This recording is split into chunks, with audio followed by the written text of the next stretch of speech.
السلام عليكم ورحمة الله وبركاته كسر دبادة channel كينا تلفونك عصب عاو ميس كنو صار وحالنا Honor 9 شركة Honor waxay soo saartay telefoonka kala duwan Honor 10 jiro Honor 8 Honor 7 telefoonkan wuxuu soo baxay bishan dhexdeeda wali ilaa hadda videoga aan sameynay qiimihiisa saxda lama hayo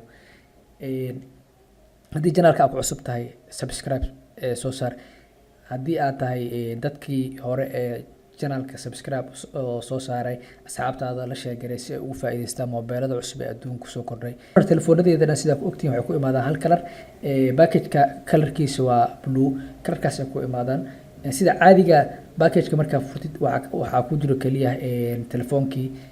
telefoonka colorkiisu wuu kala duwan yahay laakiin hadda midka aan sameynayno waa black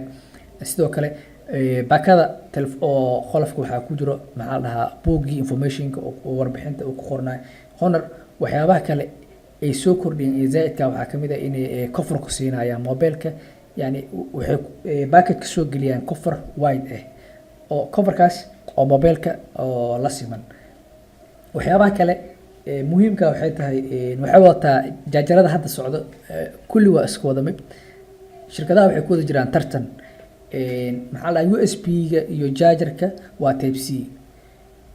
had telefoonada socdo markaa fiirisid ayaga dhan waxa u maleysaa yani hal meel in lagu soo wada sameeyay yani nashqadii way ka siman yihiin badana waxay wada isticmaalaan Android 8.1 Oreo nashqadaha iyo waxay ka soo koobi gareeyaan u maleysaa maxaa la dhahaa iPhone telefoonka markaa arkaysid screenkiisa aad u qurux badan yahay waana telefoon aad u khafiif oo hal gacan kaga shaqeyn kartid okay waxyaabaha kale muhiimka oo aan ka fiirinay telefoonka waxaa kamid ah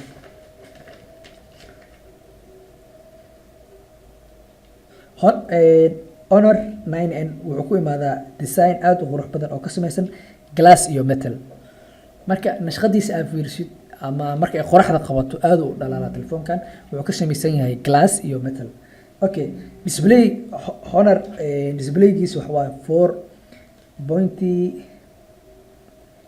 4.14 inch full HD waaye sidoo kale waa 1080 ilaa iyo 2280 pixel okay waxyaabaha kale performance-giisa waxa waaye yani waa performance-ga ugu fiican uu ku jiraa wuxuu ku imaadaa octa core waxa la dhahayo yani octa core wuxuu ka saacidaa yani multitasking inaad ku sameyso tusaale mobilka adoo hal meel ku isticmaalaya browserkaaga in meelo kala duwan aad ku isticmaashid gaming-ka iyo yani game markaa ciyaaraysid speedka telefoonka aad ugu fiican yahay performance-giisa waxa la dhahaa marka octa ama octa core okay display-giisa waxa waaye 5.84 storage-kiisa waxa waaye telefoonadii hore aan kasoo hadlayna xoogaa storage ahaan wuu ka yaryahay 32 GB waaye camera-giisa waxa waaye 13 megapixel batterigiisa waxa waaye 3000 mAh wuxuu kala siman yahay batteriga telefoonadii hore aan kasoo wada hadlaynay sidoo kale wuxuu wataa micro sim cardkiisa waa qayb kan la kala jebinayo oo yariska ahaa wuxuu leeyahay sameecado maasha Allah marka music iyo waxyaabahaas aad ku dhageysanaysid design-ka telefoonkan inaba caadi maahin waxaa loo soo diyaariyay qaab caadi ah sidoo kale RAM-kiisa waxa waaye 3G weight-ka ama culeyska maxaa la telefoonka waxa waaye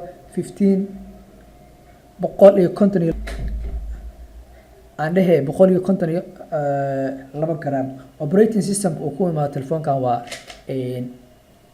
telefoonadeenna caadiga ah ee sanadkan socdo waa Android 8.0 Oreo biscuitka Oreo la dhahaa ay kasoo koobiyeen sida kale wuxuu leeyahay wifi bluetooth oo aqbala nashqad ahaan oo u diyaarsan yahay telefoonka maxaa la camera wuxuu wataa inaba caadi ahayn oo full HD marka sawir aad ku qaadid waxa u maleysaa sidii yani camera DSL inaad ku qaaday sidoo kale waxyaabo aqbala waxa kamid ah gaming-ka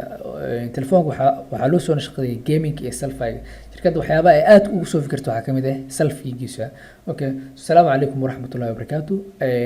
caawa halkaan review weyn ku eegay